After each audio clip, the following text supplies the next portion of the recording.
Today we have a Reddit ProRevange story.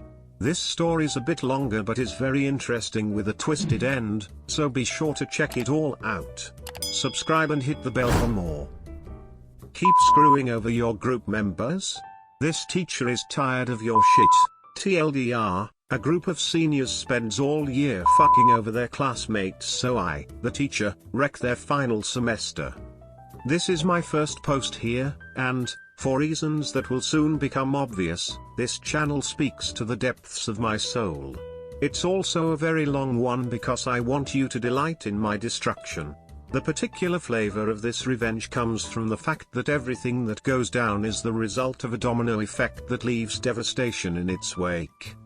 Dedication: this story is for anyone who has ever been fucked over in a group project, and I certainly hope you enjoy it. Some details are deliberately vague, because I don't feel like getting sued.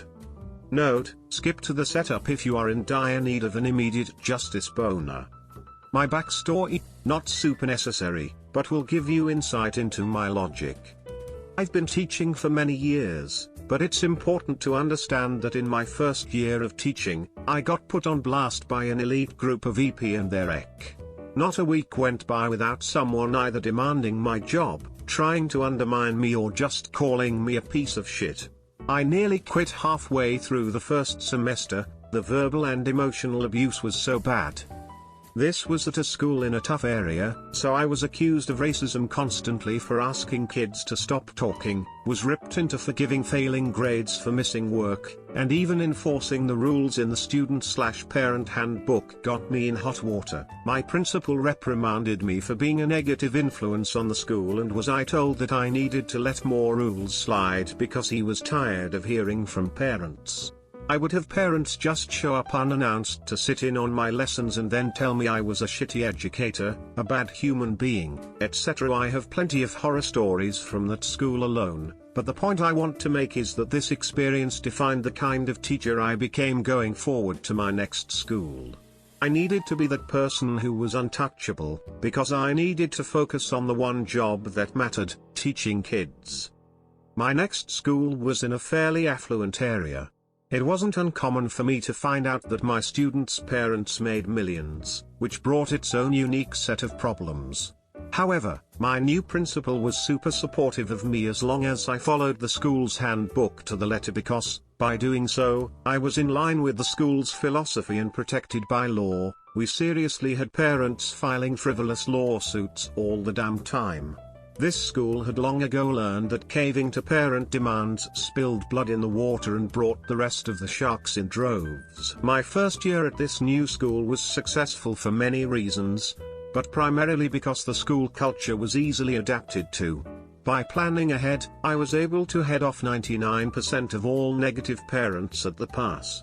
The few times a parent tried to rip into me at conferences, I ripped back so hard that I developed a reputation amongst the kids and parents as someone you couldn't fuck with. Everything I did was in line with the rules, and any attempt to take me down got stonewalled by my principal, who would have to say Mr. Fighter Jet is following school policy, so I'm afraid the ultimate decision is his. No joke, I had some parents in tears because their kid could no longer get an A in my class. I wasn't the teacher who wanted to destroy kids, I just wanted them to be accountable, and sometimes that meant letting them fail. Needless to say, this job became a lot of fun, because instead of waiting to be ambushed by parents, I could work on making my class fun for my students while still teaching them something. I made ironclad rules for the classroom that brooked little argument and would adapt the following year to make it harder for students or parents to ruin my day. I have many stories like this, but this is one of my favorites.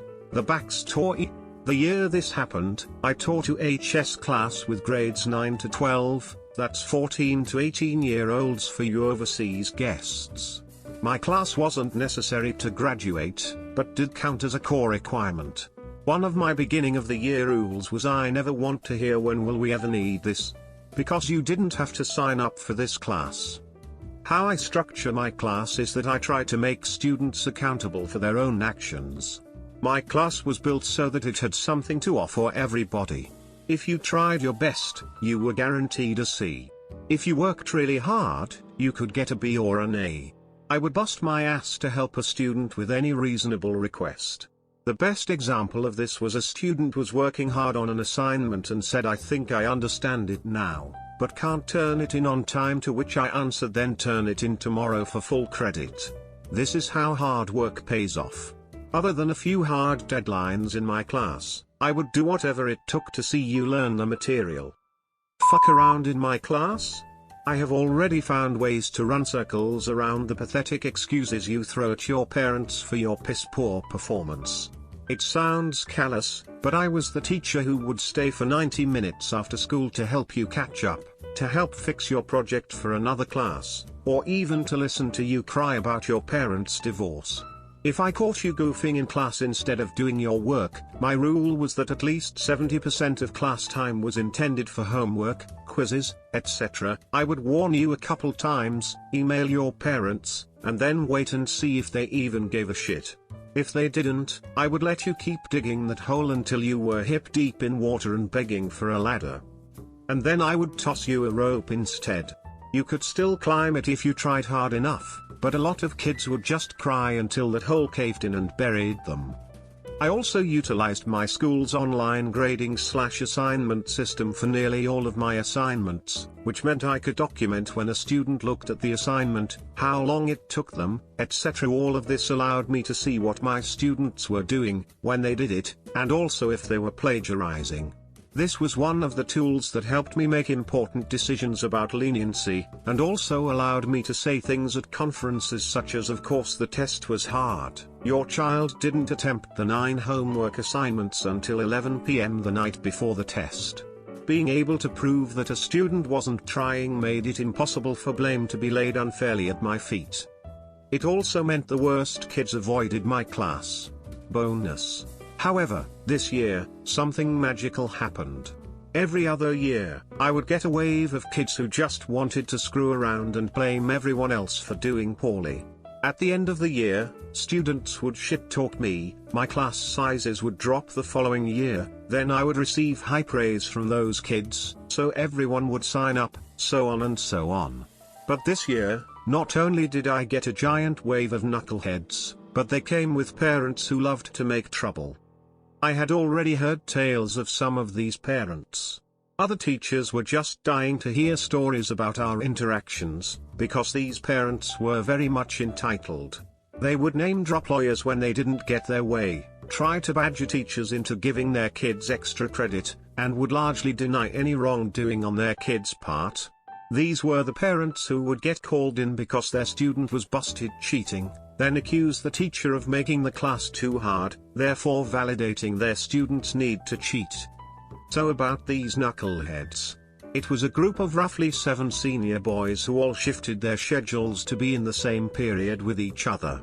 The other teachers could not believe that I had all of them at the same time, but I just shrugged it off. Every week, the staff lounge was dying to know how I dealt with their shenanigans, but for the most part, I had shut down most of their shit from day one. I actually got along very well with them, despite their constant goofing, because they had mastered the ability to appear busy and didn't distract my other kids. Then came the first group project. My class size was just right for 7 groups of 4 to form. The Idiot Collective formed 2 groups of 4, by pulling in a kid who had been absent on the first day of the project. These 2 groups crashed and burned on this project super hard for several reasons, but the biggest was that A, they fucked around during class time, and B, put off a 2-week assignment until the weekend before and then dumped all the work on everybody else, which resulted in everybody doing the minimal effort. I handed out the shit grades and was immediately pulled into parent conferences with several of them, one at a time, obviously. Every meeting was the same.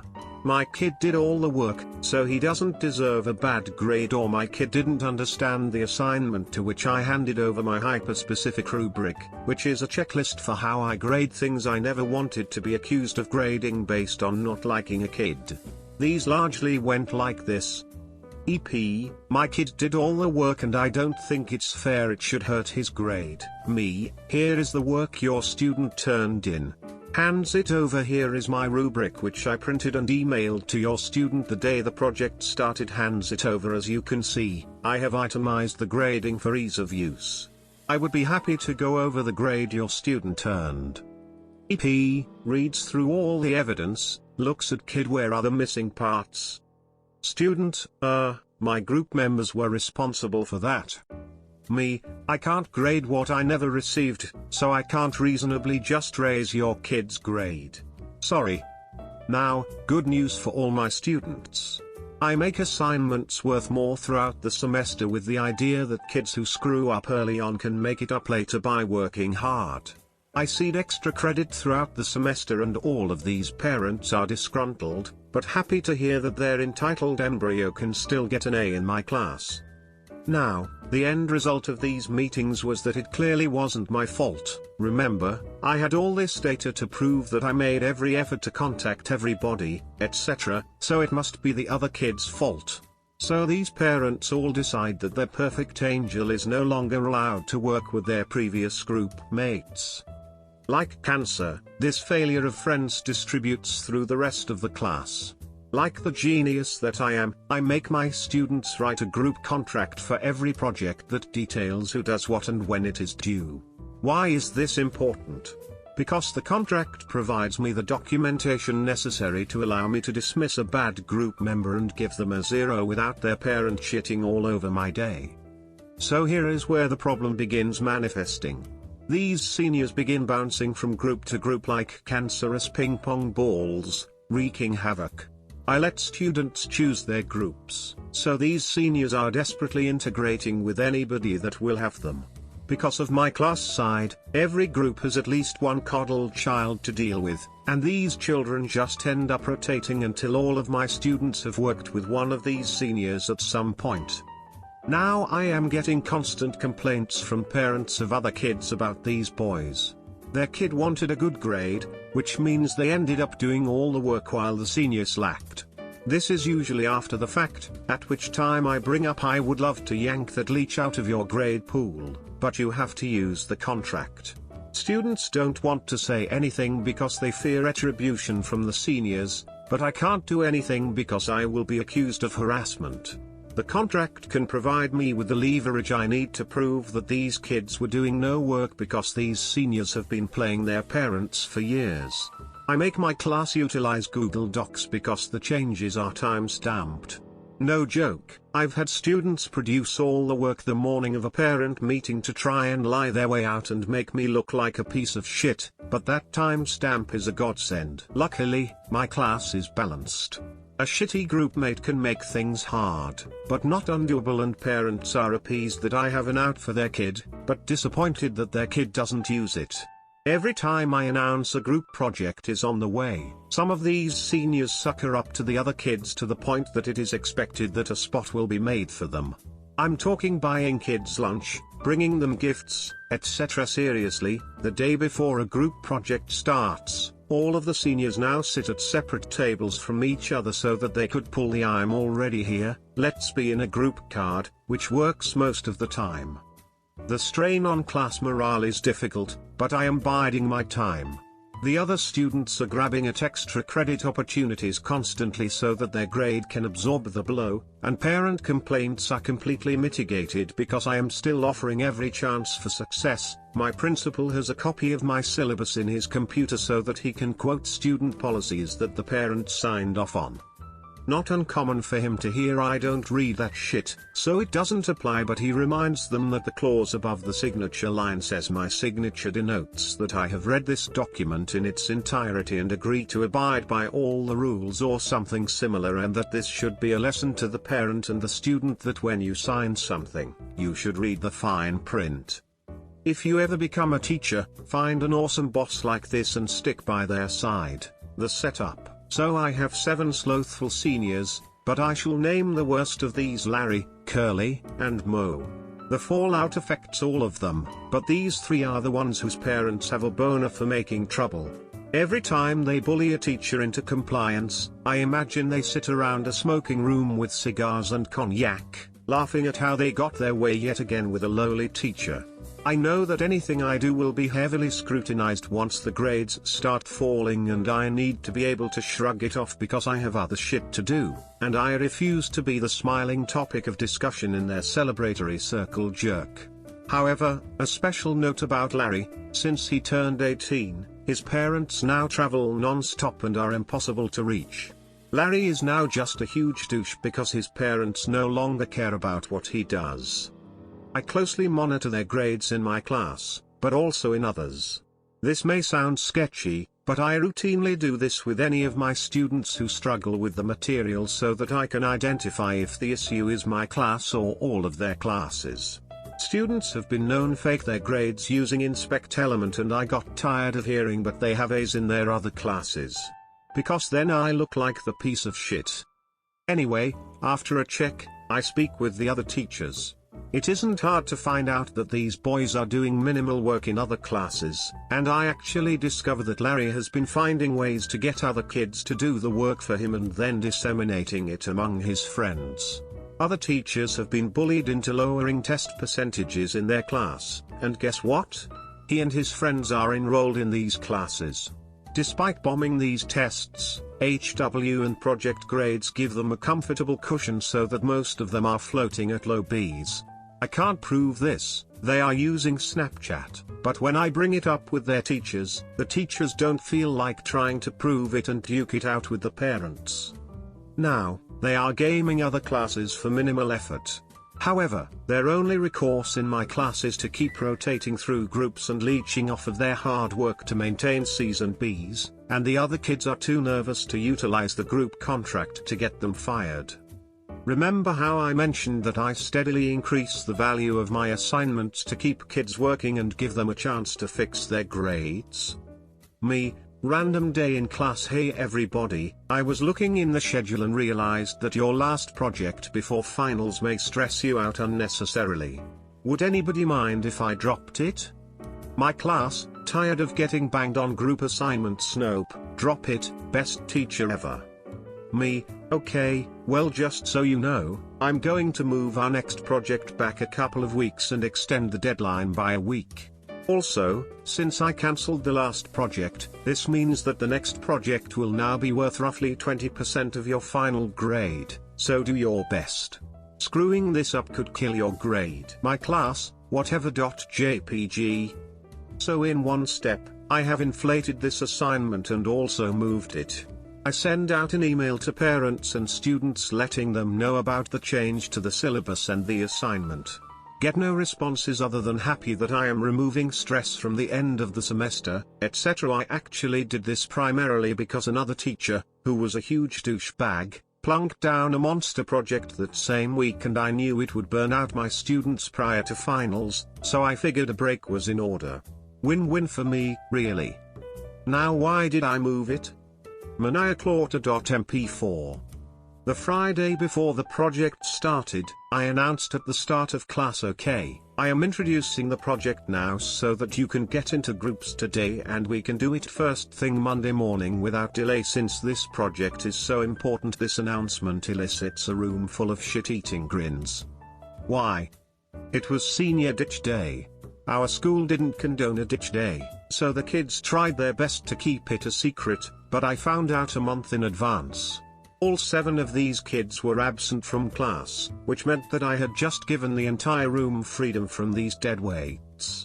Immediately, groups are formed, and even better, I had a couple of kids transfer out of my class at semester, which meant, numbers-wise, these knuckleheads will have to work on this last group project together, in 2 groups. I emphasized that everyone needed to get to class as soon as possible so that they could start as soon as attendance was called. My original intention was to light a giant fire under all 7 of these chumps, to get them to actually put in the effort they had neglected to do all year. Most of them had grades in the low C range, except for 1 in the low Bs. As a bonus to all my students, I put an extra credit portion on this project so that they could recoup their early semester losses, but also allow these seniors to do very well if they put in the effort. This wasn't meant to be a revenge tale, but an attempt to give them one last lesson in responsibility. Before the end of the day, I send out a parent/student notification that the project had been started and that any absent students needed to contact their classmates to establish groups before Monday morning. This was important, as you'll see. I'm sure you can guess what happened next. Continue to watch, the best is still to come. Immediate fallout. The next Monday, the seniors come traipsing in seconds before the bell to discover that there are only 2 tables to sit at. Whatever, they take their seats. Me, after attendance okay, everybody has a copy of the rubric, so go ahead and get started. Rest of class, immediately pulls out rubric. Seniors, looking around frantically. The seniors quickly realized that they have been played and the arguing starts. The first thing that happens is that Larry, Curly, and Mo decide that they now belong with whomever they happen to be sitting with and scoot their chairs over to sit with different tables. I catch this right away and tell them that the groups are already at maximum size, 4 people per group. The other 4 seniors are already fighting with each other because they know that none of them will actually do any work. Larry, who thinks he's God's gift to everybody, tries to sweet-talk me and his group into special privileges and allowing a group of 5. Now, I see some of the other kids wavering and I know that Larry is putting pressure on them to argue his case. I designed this project for specifically 4 people and had a job for each one, but I extended a separate offer. I will let you join, but since there will be 5 of you, I expect double the work. Literally, I told them they would have to do the project twice. Larry tries to argue, but I point out the roles I have established and informed him that if 4 people could do it once, having 5 should make it easier to do it twice. It sounds like a dick move on my part, but I have now intimidated the other kids into saying hell no and even have them put it to a vote. Unsurprisingly, Larry is the only one who votes that this is a good idea, and when the other kids catch wind of my offer, they physically shoo off the other seniors trying to pull this deal as well. You will all be delighted to hear that the rest of the period for my seniors is spent arguing over who will work with who.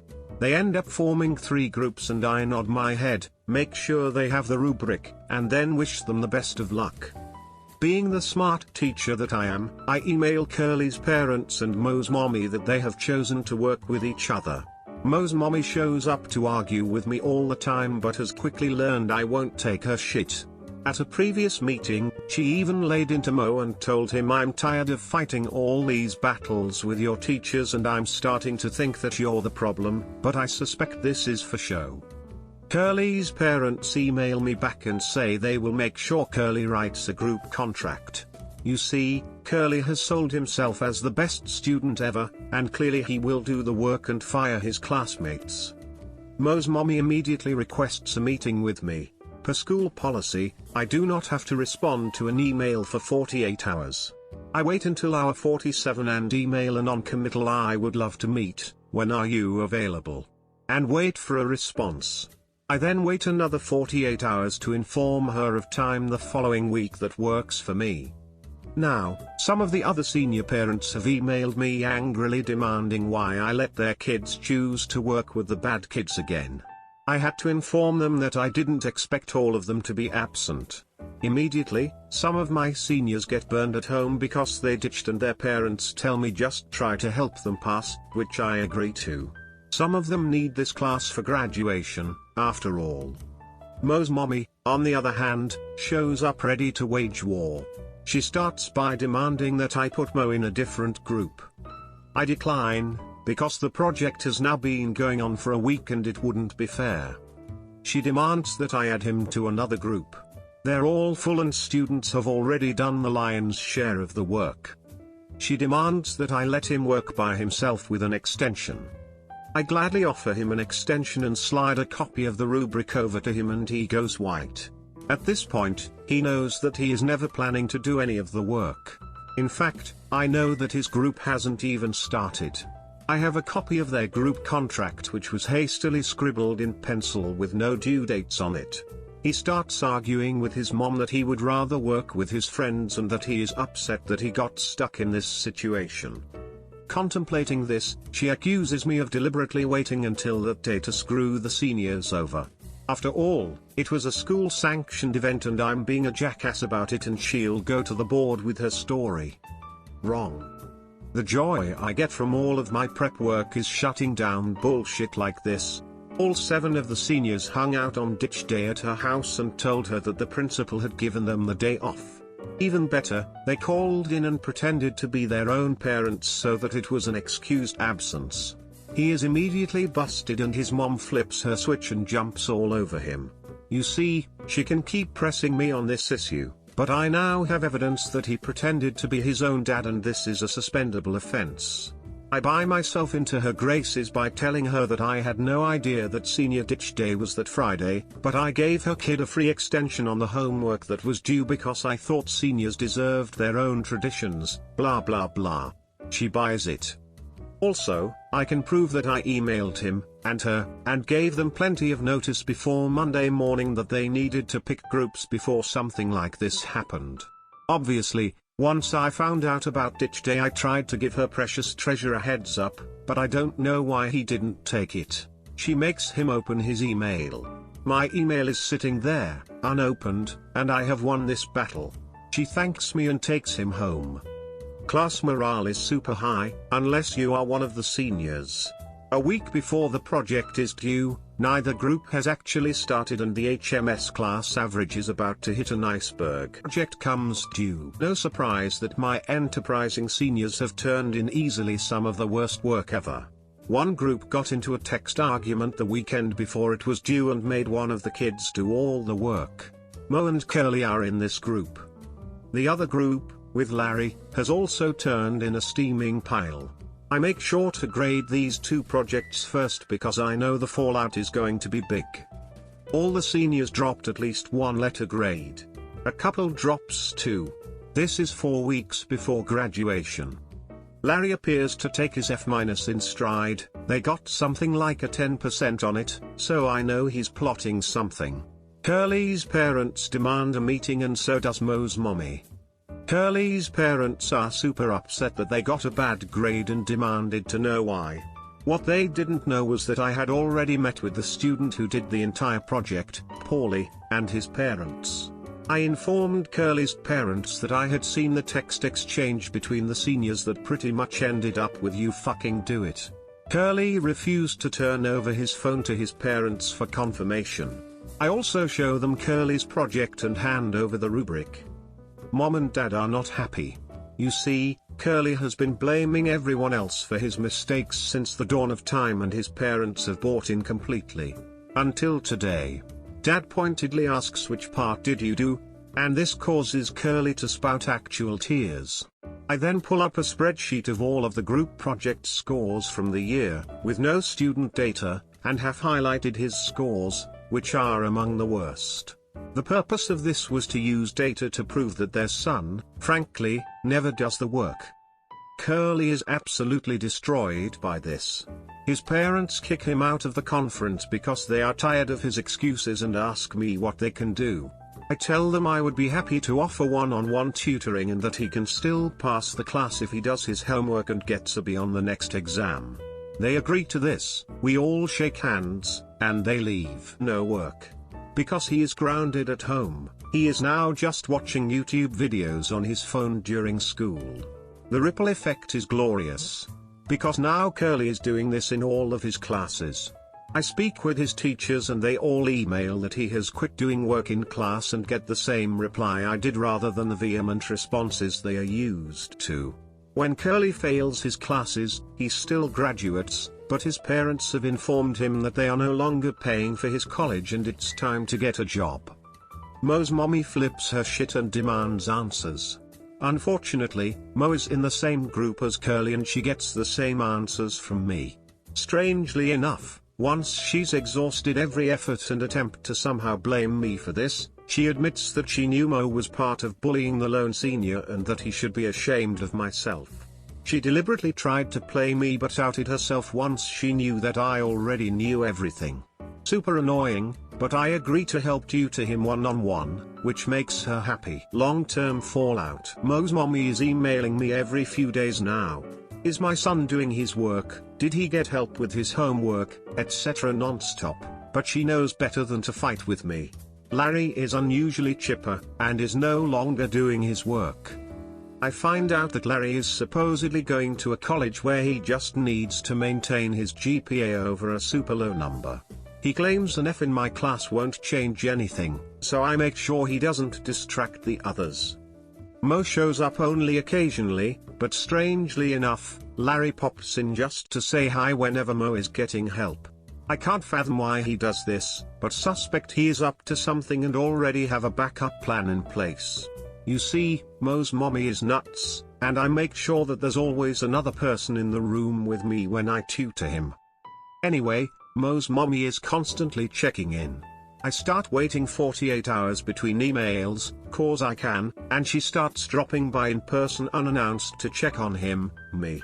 She's been acting cagey lately and I'm starting to suspect something. It's fucking Larry. Larry is a friend of Mo's, so he's been in her home feeding her made-up stories to convince her that I have been emotionally abusing Mo when other students aren't around.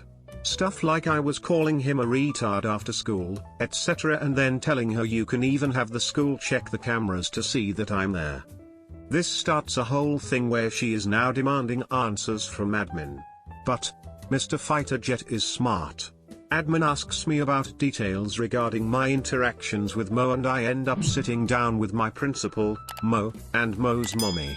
She details that Mo is struggling, might not graduate, and that she believes that I have singled her kid out for abuse and wants his grade raised.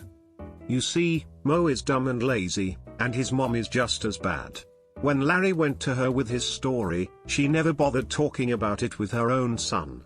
He just agreed and went along with it, so I asked Mo point blank to please describe what has been said during our sessions and then offer to leave the room so that he can tell the principal without me there.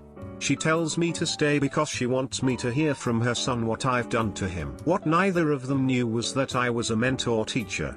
That meant I had a first-year teacher as my mentee, not a student teacher, but a new hire that works with a veteran teacher to learn the ropes of our school, and I had her working on grades and such in my room after school. You need so many contact hours, on the days I agreed to meet Mo.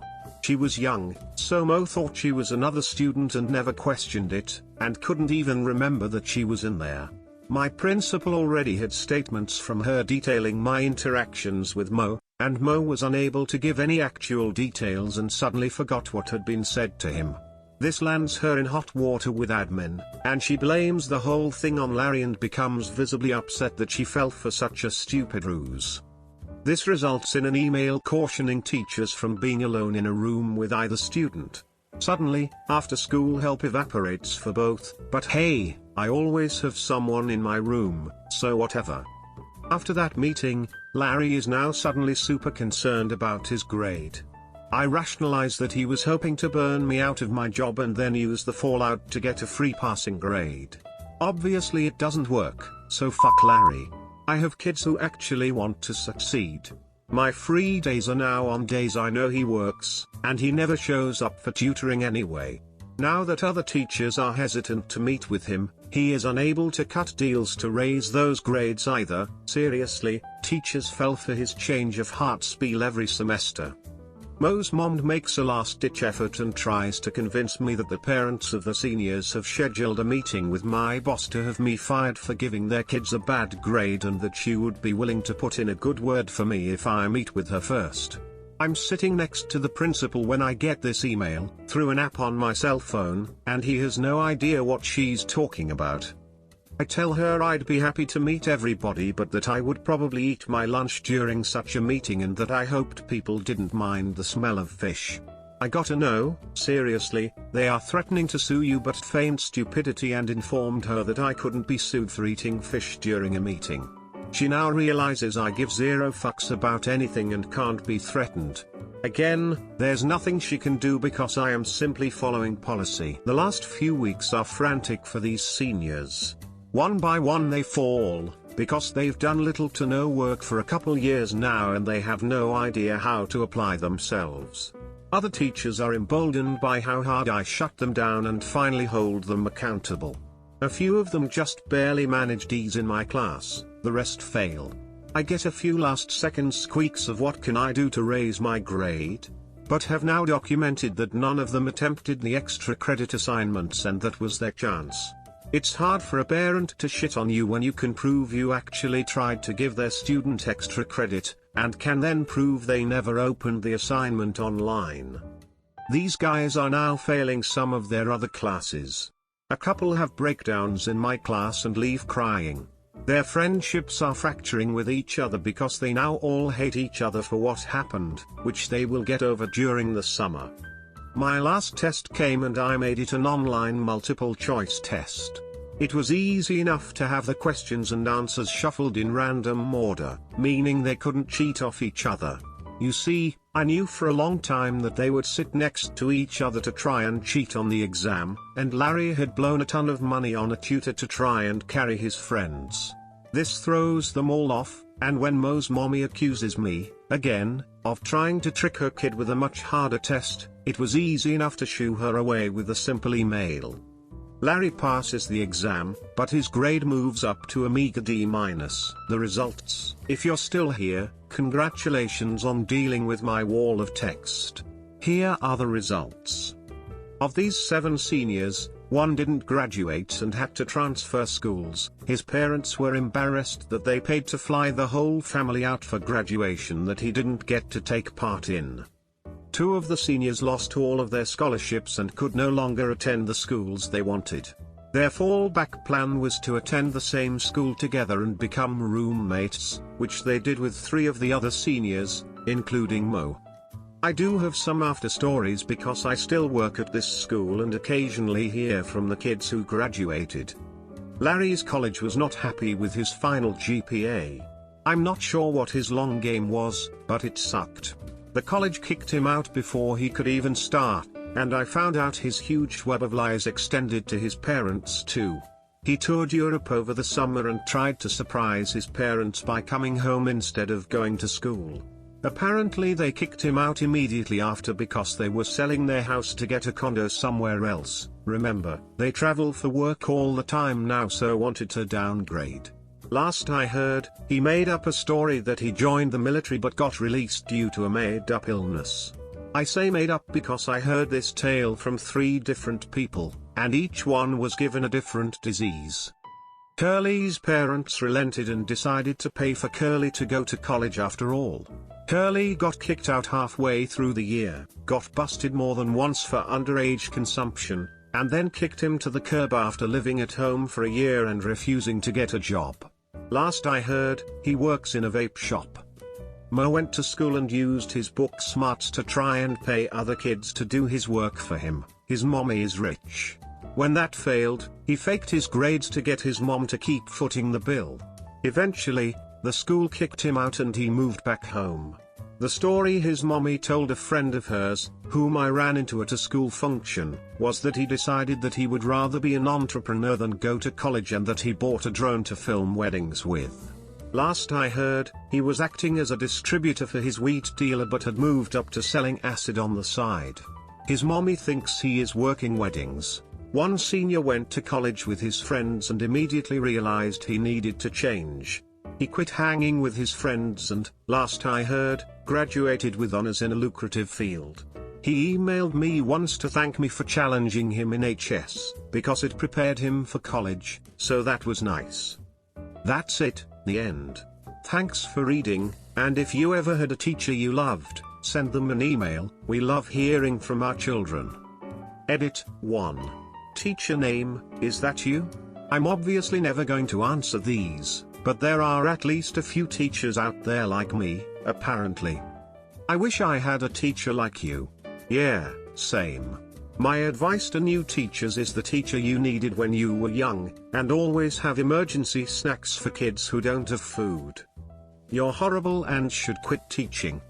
Oh no, my feelings. Internet people who don't like me. Get fucked. You're part of the problem.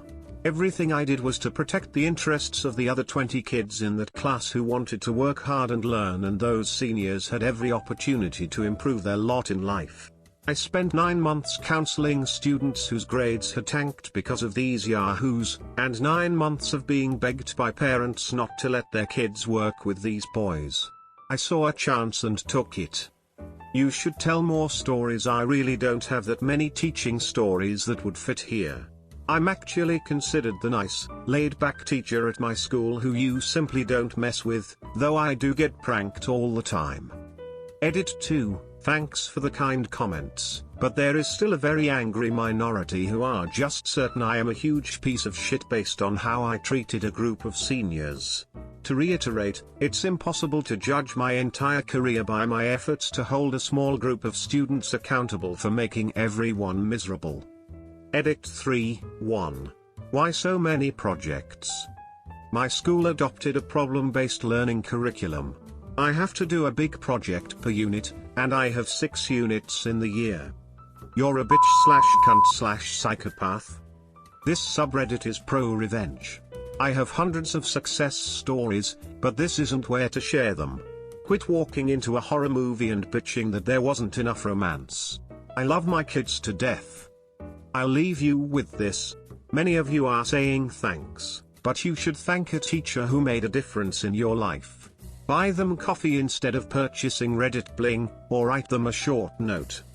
And if you're still so keen on hating my guts, find that special teacher in your life and thank them for not being an F1 to jet. Hopefully, they will never need someone like me. Thank you for watching. Tell me what you think in the comments. Like, subscribe and hit that notification bell for more. You are a legend.